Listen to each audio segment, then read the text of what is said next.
Alessandro Zonini, imprenditore edile. Che cosa state facendo in questo cantiere? Questo cantiere stanno facendo una pista ciclabile. Noi personalmente stiamo facendo dei fossi di drenaggio delle acque meteoriche e dei riporti per fare la nuova pista e dei muri di contenimento, insomma, dove sono le proprietà, eccetera. Parlando di transizione ecologica, quanto è importante per un cantiere appunto la transizione o quanto impatta? Ma sicuramente è importante perché recuperiamo tutti i materiali che vengono dalle demolizioni, anche nello stesso cantiere, quindi vengono trasformati e poi riutilizzati appunto nello stesso cantiere senza utilizzare materiali tolti in natura. Tra l'altro voi offrite un servizio anche ad altre aziende proprio di riciclo dei materiali. Ci spiega un po' che cosa fate esattamente? Sì, noi abbiamo sempre creduto nel recupero dei materiali, no? Cioè, secondo noi la parola discarica non deve esistere. I materiali sono tutti riutilizzabili se trattati nel modo giusto e vengono recuperati.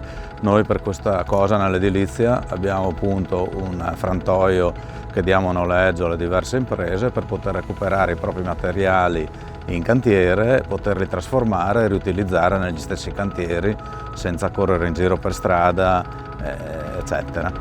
Avete anche un macchinario apposito per questo? Sì, abbiamo un frantoio che è autorizzato, che purtroppo lì abbiamo i soliti problemi, c'è una burocrazia incredibile per poter recuperare questi materiali che di loro sono poveri, quindi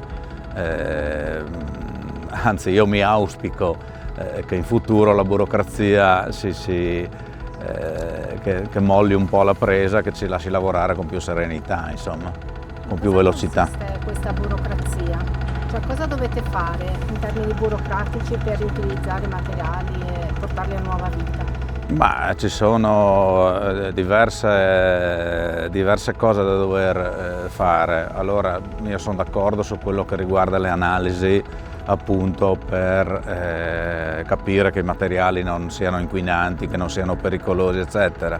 Ma il resto stiamo parlando di materiali da demolizione, quali cemento, mattoni, ruderi da demolizione, che di loro non hanno nessun